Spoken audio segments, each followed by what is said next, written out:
Thanks in large part to the advent of NIL, there's a whole truckload of the best college basketball players in the nation who are returning to school this season. The Field of 68 ranked their top 25 returning players, and the order might surprise you. You are Locked On Tar Heels, your daily podcast on the UNC Tar Heels, part of the Locked On Podcast Network, your team every day. Hey there, it's Friday, June 17th, 2022. Welcome into the Locked On Tar Heels podcast, part of the Locked On Podcast Network. I'm your host, Isaac Shade, and I want to thank you for making Locked On Tar Heels your first listen or your first watch every single day. Please don't forget that we are free and available anywhere you get podcasts, so please go ahead and subscribe right now. For those of you watching, it'd be great if you would also smash the like button and leave a great comment as you're listening. Today's show is brought to you by Rock Auto. Amazing selection, reliably low prices, all the parts your vehicle will ever need. Visit rockauto.com and tell them that Locked On sent you. Okay, so we are getting into this top 25 list of Field of 68's top returning players for the college basketball season. Why is now the time when lists like that are coming out? Well, you might be aware that June 1st was the deadline for players to pull out of the NBA draft and decide to come back to school, things of that nature. And so here we are just a couple weeks later, and people are starting to put out lists like this as we now can start more to forecast ahead to next season. We do still have a couple scholarships open around the country. We're still waiting on several transfers to announce where they are going to wind up in school. But we have a much more definitive, at least understanding of who will be in college for the 2022-23 season. So this list that they put out, this top 25 list, is just returning players. There are no freshmen on this list, so if you hear, some of the top freshmen in the country left out, it's not because they forgot them or don't think they're good. It's just because it's literally only returning players. However, it's not players necessarily returning to their original school. This can and does include transfers on it. It's just that it's players that were in college in the 2021-22 season. Now, here's what I want to do before I unveil the list to you, which you can go and find. And for those of you watching, I'm going to post a picture of the list as I talk through it. Before I unpack it and talk about my thoughts about the list in full, I actually want to talk first about the Tar Heels that landed on the list. And by the pluralization of Tar Heel, you can tell that there are more than one. I'm guessing you can guess who at least one of those are, and probably two. But guess what? There are actually three Tar Heels on this list. And before I tell you who they are, let me go ahead and let you know, no other school has three. In fact, there are only four other schools that have two players on this list, and everybody else has one. And so Carolina has the most returning players on Field of 68's list of the top 25 returning players. And so clearly, this says a lot about what the nation thinks about these guys that are coming back for the Tar Heels. That it wasn't just some fluke run to the national championship game last season, that these are dudes, and these are some of the best dudes in the nation. So there are three Tar Heels on the list. I'm going to go from lowest all the way to highest on the list. And this is where things get a little interesting. Maybe it's not what you were expecting. Certainly not what I was expecting with the order of two of these people on the list. So coming in at number 21 is Mr. Caleb Love. You jump up about 8 spots higher. Number 13 on the list, R.J. Davis. Interesting. And then all the way up at number 3 is Armando Bacot. Now, as I said, in just a few minutes in the next segment, we're going to get into the full list, who's ahead of Mondo, who's in between RJ and Caleb, all that kind of stuff. But in the same way that it says a lot to me about what the nation thinks about the Tar Heels, that there are 3 of them on this list, it's also interesting to me what this ordering says about what the nation and some of the national college basketball media thinks about Caleb versus RJ. Very, very interesting indeed. Once again, let me remind you, Caleb's coming in 21st on this list. RJ is 13th. Now, they're in the top 25 returning players in the nation. They're on this list, so clearly they're great. But I think if you talk to most people around, they would have said, yeah, Caleb is better than RJ. Now, maybe talent-wise, maybe NBA prospects-wise, yes, Caleb would trump RJ. But this is players returning to college basketball. And so this says, hey, we believe in what RJ brings to the table, what he's doing right now, and what he contributes to the college basketball game more so than we do Caleb. Again, it's by a very slim margin, just 8 spots in the top 21 returning players in the nation. And so, you know, hey, I'm totally splitting hairs here, and I realize that. But to me, why do I think that RJ comes in higher than Caleb on this list? I think first off, it's consistency. Caleb has often been up and down. When he shows up, he shows up. But there are games when, or even halves, when he doesn't show up, and he doesn't show up. RJ has taken the reins of the team this past season. We came in knowing they were both going to be playing and playing a lot, sharing the backcourt duties. But RJ Davis is the point guard of this team. Make no mistake, it's not Caleb Love. Now, part of that is to allow Caleb to be the scorer that he is. But I think part of what this says is that RJ, in the role of point guard for the Tar Heels, is a more irreplaceable player than would be Caleb Love. Think about it like Kendall Marshall on the 2012 team. There are guys that are absolutely better prospects than him, multiple, in fact, on that team. But we learned it by the very fact that his broken wrist cost the Tar Heels a shot at a national championship, or at least a Final Four that season. You take out Harrison Barnes, say, yeah, they're not going to be nearly as good, but because of Kendall Marshall's playmaking, they still could have beaten Kansas in that Elite Eight, I think. I think the same is true here with RJ, and that's why he's being valued more. He is more trusted as a consistent playmaker, a consistent make the right decision type player than is Caleb at this point. And it's interesting because Caleb's got size on RJ. He's got, all sorts of things like that. But it's RJ who is the one that is listed and thought of more highly. And at this point, we got 2 years worth of high-level D1 college basketball data to back that up. Now, we might get into this next season, this 2022-23 season, and with everything they've both done in the offseason, Caleb starts running circles around RJ. That would be awesome if that's the case.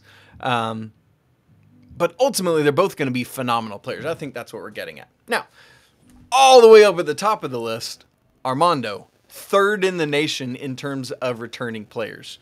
And that says a lot. I mean, clearly, you saw what he did in the ACC this year. Again, I still hold firm. Armando should have been the ACC Player of the Year. What Alondas Williams did was great, but Armando's clearly the choice. I gotta believe he's going to be the ACC Preseason Player of the Year and is going to get some nods for National Preseason Player of the Year. He'll definitely be on preseason All-American teams for sure. Although there's going to be a lot of big men. We're going to unpack that a little more in a little bit as well. But all this to say, look at, once again, what the nation believes in the Tar Heels and what they're bringing back. Now, that's a lot of pressure. A lot of pressure for RJ, a lot of pressure for Caleb, a lot of pressure for Armando. And obviously, Leaky is the one returning starter that's not on this list. I think part of that is people don't value what he brings to the table as should be the case. But if you're asking me, Leaky should absolutely find a spot on this list because of everything he brings and everything he does. So, a lot of weight on the backs of the Tar Heels this year. But you know what? They can live up to it. Yes, indeed. Well, in just a second, we're going to talk about the entirety of this list. We're going to take it from 25 all the way down to 1. We're going to break down what schools have multiple players, what conferences have multiple players, and who are those 2 players that got ranked above Armando Bacot. I'm really interested in that. And we're going to talk about it, and I'll tell you in just a second. But first, let me tell you about BetOnline. BetOnline.net is your #1 source for all your sports betting stats and info. You can find all the latest developments, news, and odds, including the NBA Finals going on, the NHL Stanley Cup Finals, Major League Baseball, and of course the latest fighting news from MMA and UFC to boxing. BetOnline is your continued source for all your sports wagering info, including live betting, esports, and more. So head to the website today, or use your mobile device to learn more about all the trends in action. BetOnline, where the game starts.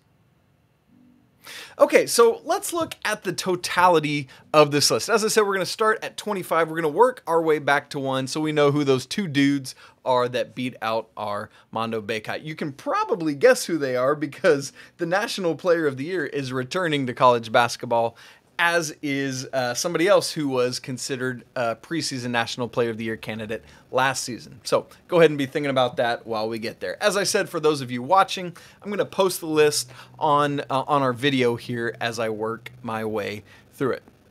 And so we're not going to spend a lot of time talking about each of these, but I do want to list them off just so you're aware of some of the biggest names in terms of upperclassmen returning next season. Number 25, Tiger Campbell from UCLA.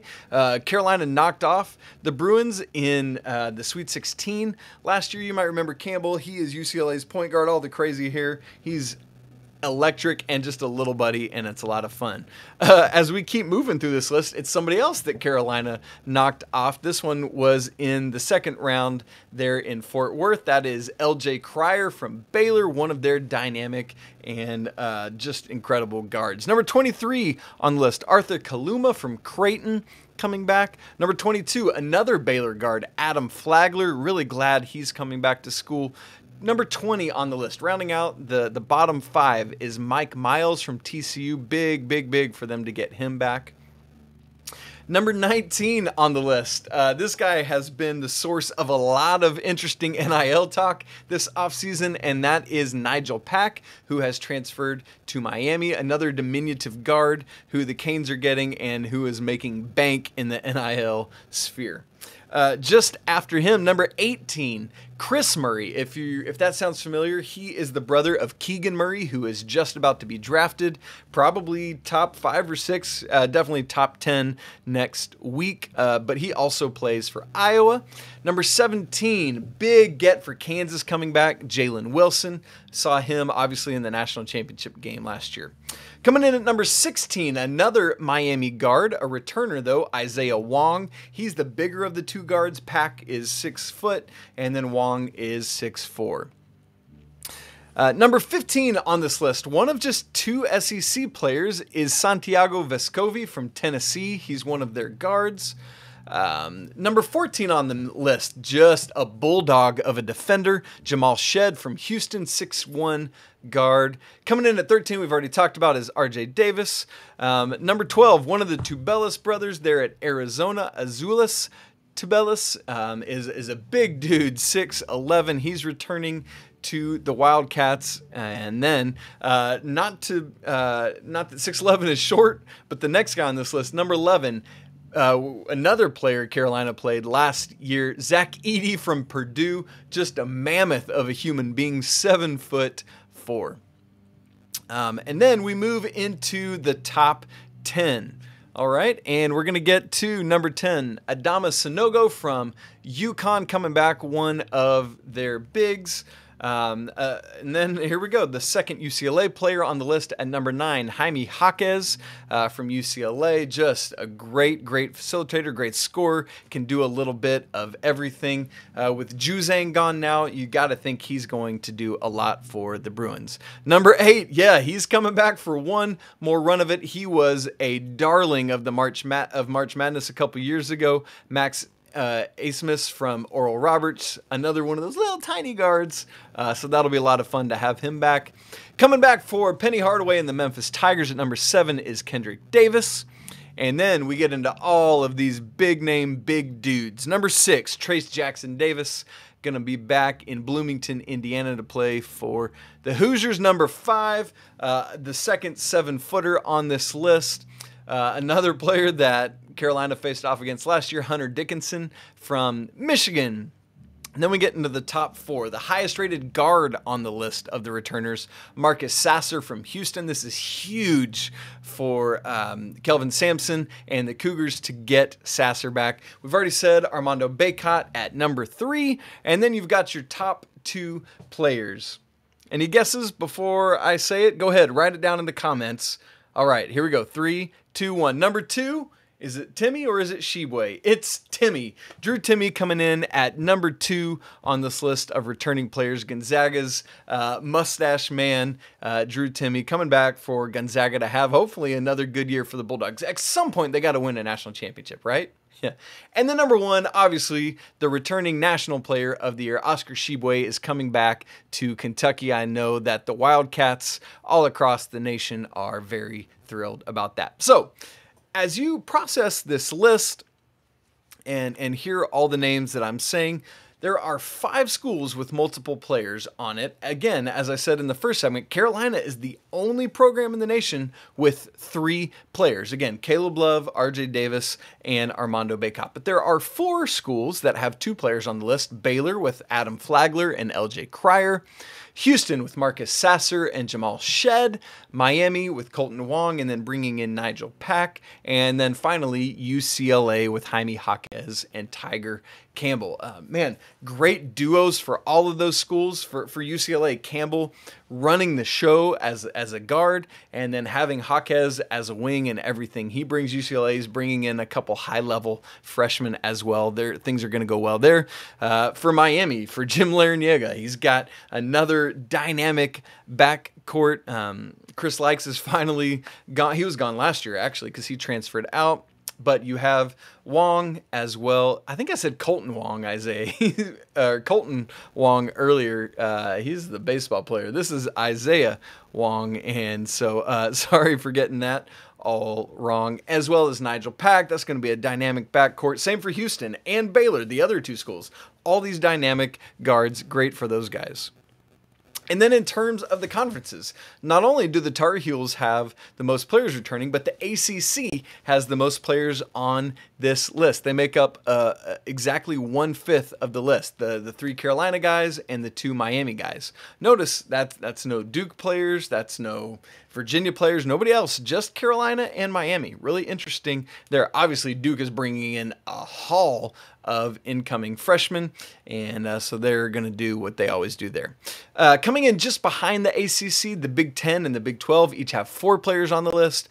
Pac-12 and AAC each have 3 players on the list. Surprisingly, the SEC only has 2 players, although I think the SEC as a whole is going to be a great conference this year, and as well as the Big East has 2 players, and then the WCC West Coast Conference and Summit League each have 1 player. That's Drew Timme at Gonzaga and Summit League Max Abmas for Oral Roberts. So once again, keep in mind, a lot of these schools have big name freshmen coming in, but for those schools that I haven't thought about it fully and looked at it, but I would probably be willing to say that your national champion team comes from this list of schools that are represented by the players on this list. Why do I say that? Well, if you ever listen to Gary Parrish talk, Parrish is one of the college basketball writers for CBS Sports, does a phenomenal job, hosts a college basketball podcast that I love and listen to myself. And one of the things he says is that in order to be a national champion caliber team, you need to bring back to school guys that could have gone to the draft but decided to return. You need that level player, that veteran presence of high-level talent mixed in with bringing in some high-level freshmen in order to compete when we get to March and hopefully early April. And so that's good news for the Tar Heels. They are bringing back all three of these guys that ostensibly could have gone to or stayed in the draft.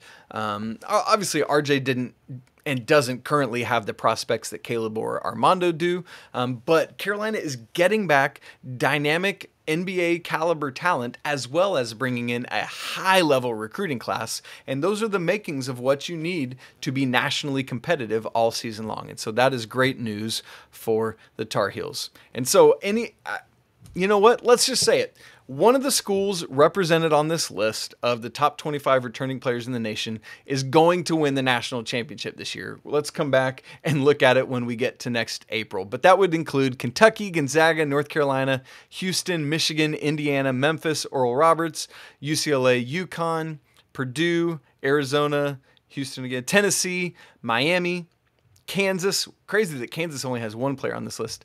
Iowa, Miami, TCU, Baylor, or Creighton. Now, obviously, some of those schools, I don't think it's going to be them, but I'm going to say it's going to come from one of those schools that will be next year's national champion.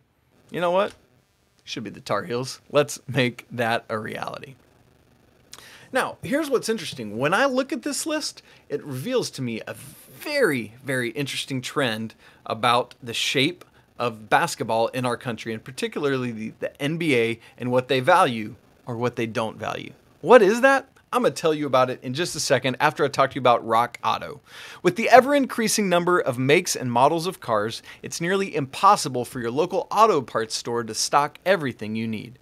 Why go through all those questions you know you don't know the answer to about trying to figure out what part that you can find at the store when all you have to do is sit at your computer and look it up and figure it out for yourself? On rockauto.com. Rock Auto is a family business serving do-it-yourselfers for over 20 years. That consistency, friends, is something you can believe in. Rock Auto prices are reliably low for every customer, and their inventory has everything you need. So go to rockauto.com right now and see all the parts available for your vehicle. While you're there, write Locked On in their How Did You Hear About Us box so that they know that we and that I sent you. Amazing selection, reliably low prices, all the parts your vehicle will ever need. That's rockauto.com. I've also got an important favor to ask you. We at Locked On have put together a listener and viewer survey so that we can learn more about you and make your favorite Locked On podcasts like Locked On Tar Heels even better. So this is your opportunity to tell us what you love about our shows and what you don't like about them. So go to lockedonpodcast.com/survey right now to get started. It's not going to take you very long, and everyone that completes a survey is going to qualify for one of 10 $100 Ticketmaster gift cards. So to take this audience survey, you can go to lockedonpodcast.com/survey right now. Thanks so much for all your help. Okay, so we have this list of the top 25 returning players in college basketball put together by Field of 68. Also, quick primer, on Monday's show, Jeff Goodman, who is one of the founders of Field of 68, is going to be on Locked On Tar Heels. I'm going to be doing an interview with him. We're going to talk about the Tar Heels and the state of college basketball in our country, as well as his top 10 teams heading into next season. And so if you've got anything to quibble about with this list, quibble at Jeff. He loves to have all those conversations.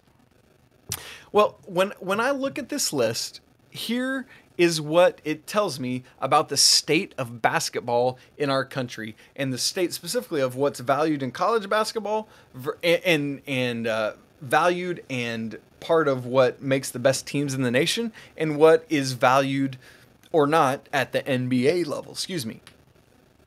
And here it is in a nutshell. Traditional centers are not valued.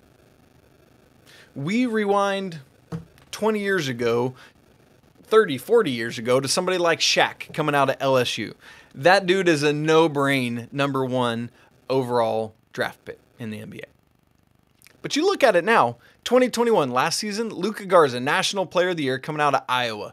Stud, can do everything, not a great defender, and can't shoot. Consequently, he goes 52 overall. The year before that, 2020, Vernon Carey coming out of Duke. I know, He's a dookie. But he is a phenomenal basketball player. But he's a traditional center. Can't really step out and shoot. At the college level, he was dominating and killing folks. Should be a high-level lottery pick, right? At least. Goes in the second round last year. Or 2 years ago, 32nd overall.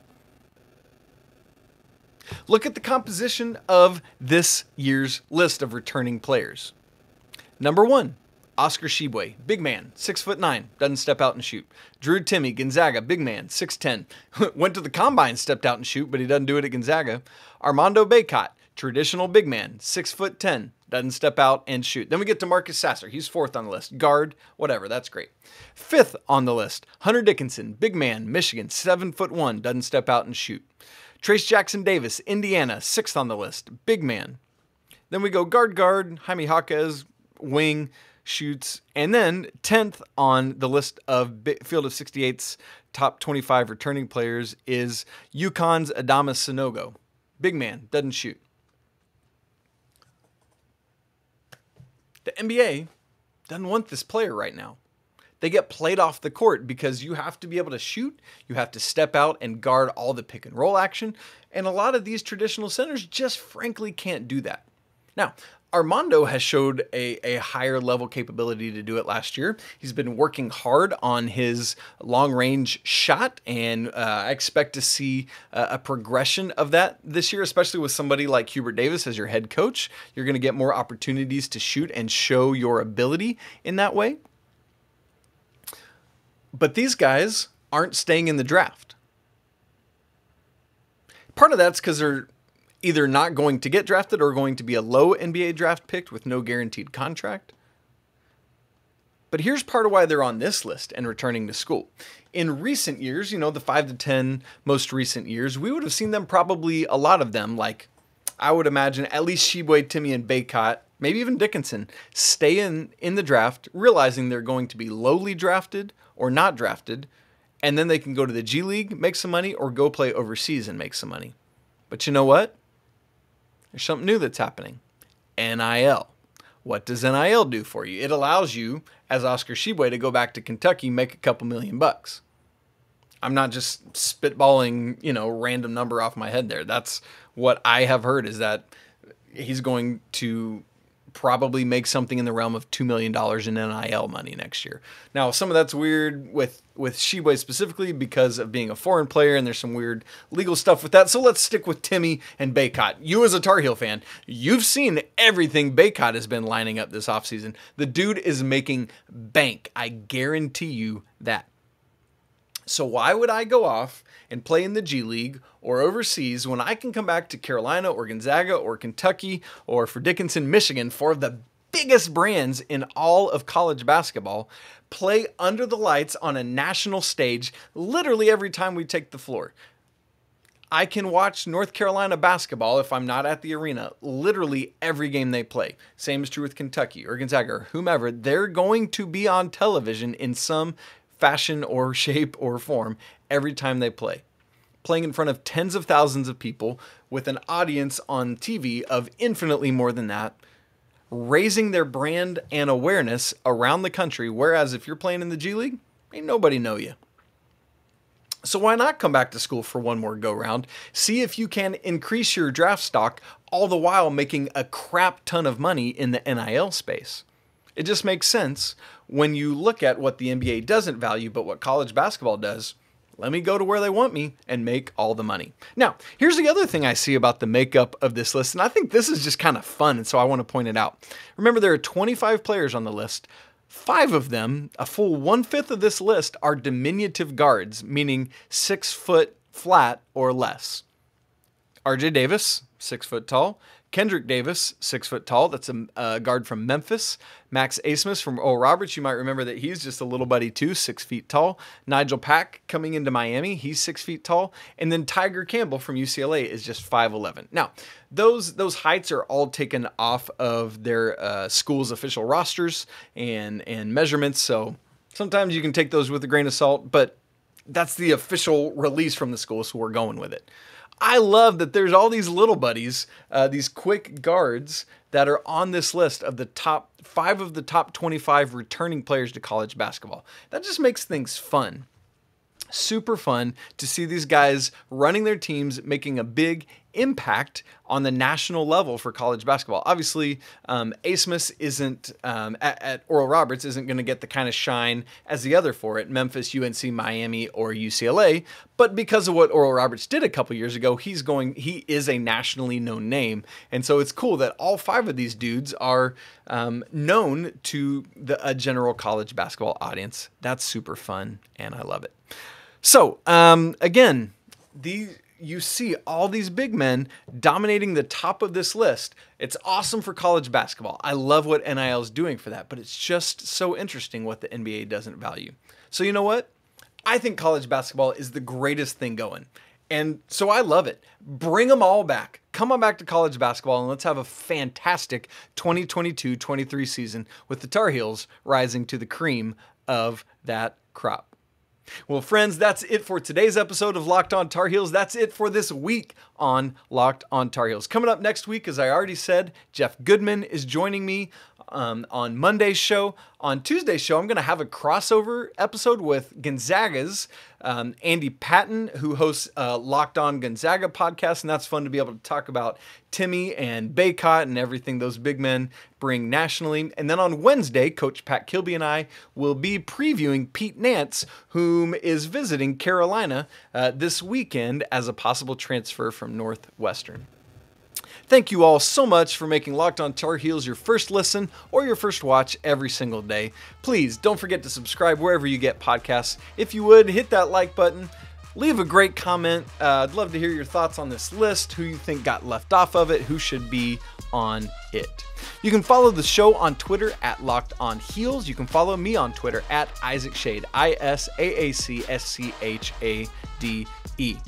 The Ultimate NBA Mock Draft started yesterday, Thursday, June 16th, 1 week out from the NBA Draft. With over 50 insiders, nothing equals the Ultimate NBA Mock Draft. The Locked On NBA Big Board crew plus experts from the Odyssey app as well. The first pick was yesterday, and so you want to get tuned in right now. So search Ultimate NBA Mock Draft and follow so you don't miss any more picks. Thanks so much for spending part of your week talking Carolina sports with me. I hope that you all have a great weekend. And remember, it's always a great day to be a Tar Heel. Until next week, peace.